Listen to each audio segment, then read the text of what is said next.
கர்த்தரை எந்த நாளில் ஆராதிக்க வேண்டும்? 2ஆம் கேள்வி, ஞாயிற்றுக்கிழமை கர்த்தரை ஆராதிக்கலாமா? 3வது கேள்வி, எது ஓய்வு நாள்? நம்முடைய பிதாவாகிய தேவனுடைய அன்பும், ஆண்டவராகிய இயேசு கிறிஸ்துவின் கிருபையும், சமாதானமும் உங்கள் அனைவரோடும் கூட என்றென்றைக்கும் இருப்பதாக. தலைப்பு, நான் உன்னை விட்டு விலகுவதும் இல்லை, உன்னை கைவிடுவதும் இல்லை. உபாகமம் 5ஆம் அதிகாரம் 12ஆம் வசனம் முதல் 15ஆம் வசனம் வரை. இந்த வேத பகுதியில் 4ஆம் கட்டளையான ஓய்வு நாளை குறித்த கட்டளை கொடுக்கப்பட்டிருக்கிறது. இந்த செய்தியில் 3 கேள்விகளுக்கு நாம் பதில் காண போகிறோம். கர்த்தரை எந்த நாளில் ஆராதிக்க வேண்டும்? 2ஆம் கேள்வி, ஞாயிற்றுக்கிழமை கர்த்தரை ஆராதிக்கலாமா? 3வது கேள்வி, எது ஓய்வு நாள்? இந்த கேள்விகளுக்கான பதிலை இந்த வேத பகுதியில் நாம் காணலாம். ஓய்வு நாளை பரிசுத்தமாய் ஆசரிப்பாயாக. இந்த ஓய்வு நாள் என்பது ஒரு மனிதனுக்கு மட்டும் அல்ல, அந்த வீட்டில் உள்ள ஒரு ஒரு குடும்ப தலைவர், குடும்ப தலைவி, பிள்ளைகள், அந்த வீட்டில் வேலை செய்கிற வேலையாட்கள், வெளியிலிருந்து வந்திருக்கிற விருந்தாளிகள், அந்த வீட்டில் இருக்கிற அடிமைகள், அல்லது அந்த வீட்டில் இருக்கிற மிருகங்கள், மாடு, ஆடு, அப்போ கழுதைகள் அந்த காலத்தில் போக்குவரத்திற்கு பயன்படுத்தினார்கள். இப்படி மிருகங்கள் எதுவானாலும், அந்நியரானாலும், ஒருவர் அனாதையாக வந்து தங்கியிருக்கிறார் என்றாலும், அந்த நிலையில் இருந்தாலும், எப்படிப்பட்டவர்களாய் இருந்தாலும் 7ஆம் நாளில் ஓய்ந்திருக்க வேண்டும். ஒரு வீட்டில் உள்ள குமாரன், குமாரத்தி எல்லோரும் ஓய்ந்திருக்க வேண்டும் என்று கர்த்தர் சொல்லி இருக்கிறார். இப்படி கர்த்தர் ஓய்வு நாளை அனுசரிக்க சொன்னார். இந்த கட்டளை 10 கட்டளைகளில் ஒன்றாக இருக்கிறது. அதனால் கண்டிப்பாக நாம் இதை கடைபிடிக்க வேண்டும். இதில் எந்த மாற்று கருத்தும் இல்லை. 10 கட்டளைகளையும் கடைபிடித்து நாம் வாழும் போதே கர்த்தருடைய ராஜ்யத்திற்குள் பிரவேசிக்க முடியும். இந்த 10 கட்டளைகளின் அடிப்படையில் தான் கர்த்தர் மத்தேயு சுவிசேஷத்தில் சொல்லப்பட்டிருக்கிற மலை பிரசங்கத்தில் போதித்திருக்கிறார். இதை மிஞ்சி அல்ல. இந்த 10 கட்டளைகளுக்கு உட்பட்டே கர்த்தர் வந்து உபதேசித்திருக்கிறார். அது மட்டும் அல்லாமல் இன்னும் கொஞ்சம் அதிகமாகவும் உபதேசித்திருக்கிறார் என்று சொல்லலாம். அதனால் இந்த 10 கட்டளைகளை கடைபிடிக்க வேண்டியது மிக மிக அவசியம். அதுவே நம் வாழ்க்கையின் பாதையாக இருக்க வேண்டும். சரி, இந்த ஓய்வு நாள் என்பது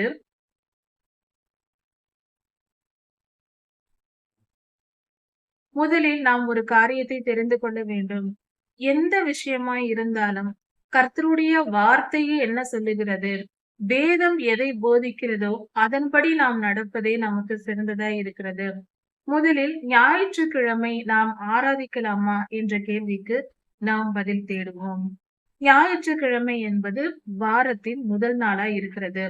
வாரத்தின் முதல் நாள் கர்த்தரை நாம் ஆராதிப்பது சரியா? பொதுவாக உலகெங்கும் ஞாயிற்றுக்கிழமை ஆகிய வாரத்தின் முதல் நாள் ஓய்வு நாளாக எல்லா நிறுவனங்களிலும் அரசாங்கத்திலும் கொடுக்கப்படுகிறது. அப்படி ஒரு நாள் கிடைக்கும் போது அந்த நாளில் திருச்சபைகள் ஓய்வு நாளை அனுசரிக்கின்றன. சரி, கிறிஸ்தவர்கள் மத்தியில் அது பழக்கமாகிவிட்ட ஒரு காரியமாய் இருக்கிறது. இது சரியான முறையா என்றால், வேதத்தின்படி இந்த நாள் என்று கர்த்தரை ஆராதிப்பதற்கு என்று கொடுக்கப்படவில்லை என்பதே உண்மை.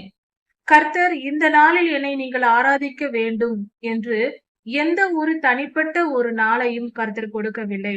கர்த்தரை நாம் தினந்தோறும் தேட வேண்டும், கர்த்தரை ஆராதிக்க வேண்டும், ஜெபிக்க வேண்டும் என்பதே கர்த்தருக்கு கர்த்தருடைய விருப்பமாய் இருக்கிறது. இதை நாம் புரிந்து கொள்வது மிக மிக அவசியம். அதாவது கர்த்தர் நம்மை தினந்தோறும், அதாவது ஆசரிப்பு கூடாரத்தை மோசே ஐயாவின் காலத்தில் கொடுக்கும் போது கர்த்தர் சொல்லியது, காலை தோறும் ஆசாரியர்கள் அங்கு பலி செலுத்த வேண்டும், மாலை தோறும் பலி செலுத்த வேண்டும் என்றே கர்த்தர் அங்கு சொல்லி இருக்கிறார். ஓய்வு நாள் தோறும் பலி செலுத்த வேண்டும், மாத பிறப்புகளில் பலி செலுத்த வேண்டும், பண்டிகை நாட்களில் பலி செலுத்தப்பட வேண்டும் என்று ஒவ்வொரு நியமமாக ஒவ்வொரு காரியத்திற்கும் கர்த்தர் கட்டளை கொடுத்திருக்கிறார். இதை நாம் கவனித்து பார்க்கும்போது நாம் தெளிவாக புரிந்து கொள்ளலாம். கர்த்தர் நாம் தினந்தோறும் கர்த்தரை தேட வேண்டும் என்பதை அவர் விரும்புகிறார் என்று.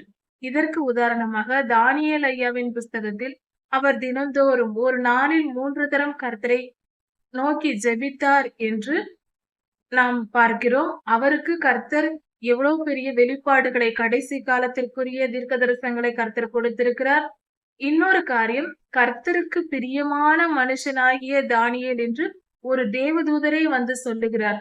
அப்படியானால் கர்த்தருக்கு பிரியமான ஒரு மனிதன் வாழ்கிற வாழ்க்கை எப்படி இருக்கிறதோ அது சரியானதே. அப்படி பார்க்கும்போது தானியேல் ஐயா ஒரு நாளில் 3 முறை கர்த்தரை நோக்கி ஜெபித்திருக்கிறார். அதுபோல நாம் தினந்தோறும் 3 வேளையும் நாம் ஜெபிப்பது மிகவும் அவசியம். அது நன்மையே. வாரத்தின் முதல் நாளாகிய ஞாயிறு அன்று கர்த்தரை நாம் ஆராதித்தால் அது தவறல்ல, அது நிச்சயம் சரியானதே.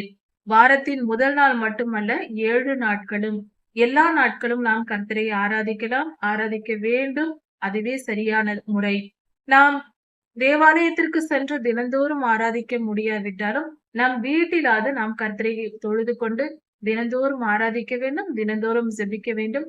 அதில் எந்த மாற்று கருத்தும் இல்லை. மிக சரியான காரியம். ஆனால் ஒரு காரியத்தை மறந்துவிடக் கூடாது. வாரத்தின் முதல் நாள் ஓய்வு நாள் என்று வேதத்தில் எந்த இடத்திலும் கொடுக்கப்படவில்லை. வாரத்தின் முதல் நாளாகிய ஞாயிற்றுக்கிழமை கண்டிப்பாக ஓய்வு நாளாக இல்லை.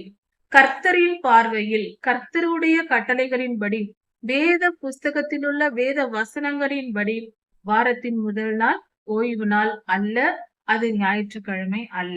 அதற்காக ஞாயிற்றுக்கிழமை தேவாலயத்திற்கு செல்லாமல் இருப்பதோ ஆராதிக்காமல் இருப்பதோ மிகவும் தவறு. இதை நாம் தெளிவாக புரிந்து வைத்துக் கொள்ள வேண்டும். ஞாயிற்றுக்கிழமை ஆலயம் கூடுகிறது என்றால் அந்த நாளில் போகலாம். 2ஆம் நாள் தேவாலயம் கூடுகிறது என்றால் அந்த நாள் போகலாம். எல்லா நாட்களிலும் தேவாலயத்திற்கு வர சொல்லும் நாட்களில் விசுவாசிகள் எல்லோரும் கர்த்தரை சென்று ஆராதிக்க வேண்டியது நம்முடைய கடமை. ஒரு நாளும் தவறாமல் தேவாலயத்தின் அறிவிப்பின்படி நாம் எல்லா நாளும் கர்த்தரை ஆராதிக்க வேண்டும். ஆனால் ஒன்றை மறந்துவிடக் கூடாது. ஓய்வு நாள் ஞாயிற்றுக்கிழமை என்று சொல்லக்கூடாது. அதை நாம் ஏற்றுக்கொள்ளக்கூடாது. ஞாயிற்றுக்கிழமை ஓய்வு நாள் அல்ல. ஓய்வு நாள் என்பது சனிக்கிழமை, வாரத்தின் 7ஆம் நாள் மட்டுமே. அதில் எந்த மாற்று கருத்தும் இருக்கக்கூடாது. ஆனால் அதே சமயத்தில் 7ஆம் நாளாகிய ஓய்வு நாளை விக்கிரகமாக்கவும் கூடாது. எதற்கெடுத்தாலும் ஓய்வு நாள் என்று சொல்லிக்கொண்டு கர்த்தரையே என்ன செய்தார்கள்? ஓய்வு நாளை அனுசரிக்கவில்லை என்று சொல்லி சிலுவையில் அறைய துணிந்தார்கள் தேவாலயத்து மக்கள். அதையும் நாம் ஞாபகத்தில் வைத்துக் கொண்டு இருக்க வேண்டும். ஓய்வு நாளில் கர்த்தர் என்ன சொல்லியிருக்கிறாரோ அதை செய்ய வேண்டும், ஓய்ந்திருக்க வேண்டும், அவ்வளவுதான். வேற எந்த ஒரு பெரிய விஷயத்தையும் கர்த்தர் சொல்லவில்லை. அதை புரிந்து கொண்டு வீண் வம்புக்கும் வாதுக்கும் பிரச்சனைகளை கிளப்பிக் கொண்டு இருக்கக்கூடாது. ஓய்வு நாள் 7ஆம் நாள் தான். அதில் மாற்று கருத்து இல்லை. எல்லா நாளிலும் நாங்கள் கர்த்தர் சபைக்கு செல்வோம், தேவாலயத்தில் கர்த்தரை ஆராதிப்போம், தொழுது கொள்வோம். அதில் எந்த மாற்று கருத்தும் நமக்கு தேவையில்லை. இதை புரிந்து கொள்ள வேண்டும். 2வது கேள்விக்கான பதில். ஆதியாகமம் 1ஆம் அதிகாரம் 5ஆம் வசனத்தில் கொடுக்கப்பட்டிருக்கிறது, சாயங்காலமும் விடியற்காலமும் ஆகிய 1ஆம் நாள் ஆயிற்று என்று. சாயங்காலம் தான் ஒரு நாளின் துவக்கம், விடியற்காலம் அடுத்தது என்று வேதத்தில் தெளிவாக கொடுக்கப்பட்டிருக்கிறது. அந்த வசனத்தின்படி பார்க்கும்போதும் ஆதியாகமம் 2ஆம் அதிகாரம் 2, 3 வசனங்களின்படி அடிப்படையில் பார்க்கும்போதும் வெள்ளி இரவு மாலை 6 மணி முதல் சனிக்கிழமை மாலை 6 மணி வரைக்கும், 6ஆம் நாளாகிய வெள்ளிக்கிழமை மாலை 6 மணி முதல் சனிக்கிழமை மாலை 6 மணி வரைக்கும் ஓய்வு நாளாக 7ஆம் நாளாக இருக்கிறது. அந்த நாளே ஓய்வு நாள். அதில் எந்த மாற்று கருத்தும் இல்லை. ஆனால் ஓய்வு நாளை விக்கிரகமாக்க வேண்டாம். எல்லா நாளிலும் கர்த்தரை நாம் ஆராதிப்போம். இந்த ஓய்வு நாள் என்பது இந்த நாளில்தான். இதை எல்லோரும் மனதால் ஏற்றுக்கொள்ள வேண்டியது அவசியம். நாம் எந்த நாளில் ஆராதனை செய்தாலும் சரி, எந்த நாளில் தேவாலயத்திற்கு சென்றாலும் சரி, ஓய்வு நாள் எது என்று கேட்கும் போது வாரத்தின் 7ஆம் நாள் தான் ஓய்வு நாள். 6ஆம் நாளுக்கு அடுத்த நாள் தான் 7ஆம் நாள். 7ஆம் நாளுக்கு அடுத்தது 7ஆம் நாள் வராது. கர்த்தர் வேதத்தில் ஒரு இடத்திலும் வாரத்தின் முதல் நாள் ஓய்வு நாள் என்று கொடுக்கப்படவில்லை. அதனால் ஓய்வு நாள் என்ற வார்த்தை வந்ததென்றால் அது 7ஆம் நாள் தான். அது வெள்ளி இரவு 6 மணி முதல் சனிக்கிழமை மாலை 6 மணி வரை. இதில் எந்த மாற்று கருத்தும் நமக்கு தேவையில்லை.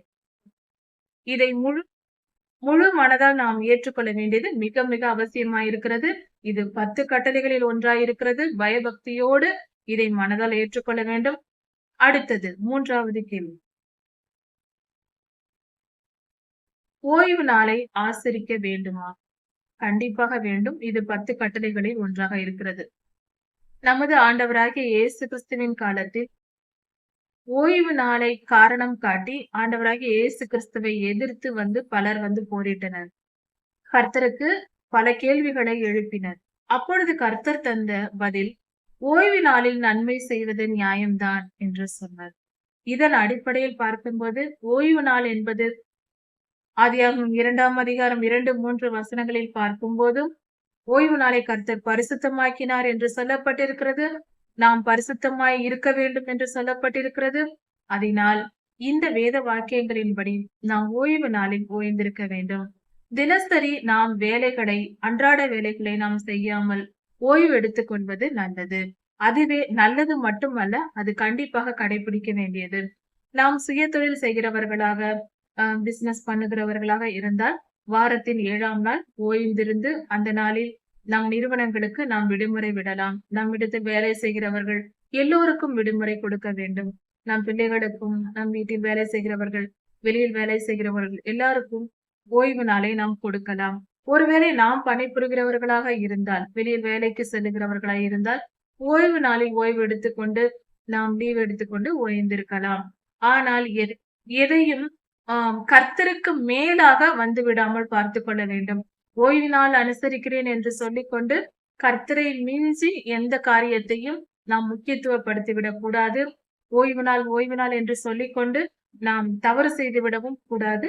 நாம் அதையே நோக்கிக் கொண்டு எப்பொழுதும் அதையே நினைத்துக் கொண்டும் இருக்கக்கூடாது. நம் நினைவில் நாம் அன்பு கூர்ந்து நாம் நினைக்க வேண்டியது கர்த்தரையே. அவர் கொடுத்த கட்டளைகளை நாம் கீழ்ப்படிந்து நடக்க வேண்டும். இதில் கர்த்தருடைய கிருபையை நாம் பெற்றுக்கொள்ள வேண்டும். ஜெபித்து வேதம் வாசித்து ஒவ்வொரு காலத்திலும், அதாவது இந்த ஓய்வு நாளில் நாம் தேவாலயத்திற்கு செல்ல முடியும், கர்த்தரை ஆராதிக்க முடியுமானால் செல்லலாம். அல்லது அதற்கு வாய்ப்பு நமக்கு கிடைக்கவில்லை என்றால் இந்த நாளில் நேரத்தை ஒதுக்கி வாரத்தில் ஒரு நாள் முழுவதும் கர்த்தருடைய சன்னதியில் அல்லது கொஞ்ச நேரமாவது கர்த்தருடைய சன்னதியில் வேதத்தை வாசிக்கவும், தியானிக்கவும், ஜெபிக்கவும் நாம் நேரத்தை வாரத்தில் ஒரு நாளை ஒதுக்கிக் கொண்டு அல்லது ஒரு குறிப்பிட்ட மணி நேரங்களாவது ஒரு 3 மணி நேரம் அல்லது 5 மணி நேரத்தையாவது ஒதுக்கிக் கொண்டு வாரத்தில் ஒரு நாள் அந்த 7ஆம் நாளை நாம் ஓய்வு நாளாக தனிப்பட்ட முறையில் நாமாகவே அனுசரிக்கலாம். தவறில்லை. நாம் கர்த்தர் சொல்லியிருக்கிற கட்டளை நம் இருதயத்தில் உள்ளது. அதை வெளிப்படும்படியாக விசுவாசத்தின் பலம் கிரியைகளில் வெளிப்பட வேண்டும். அதனால் ஓய்வு நாள் 7ஆம் நாள் என்பதை நாம் விசுவாசிக்கிறோம். அதை கிரியைகளினால் வெளிப்படுத்த வேண்டும். எப்படி வெளிப்படுத்தலாம்?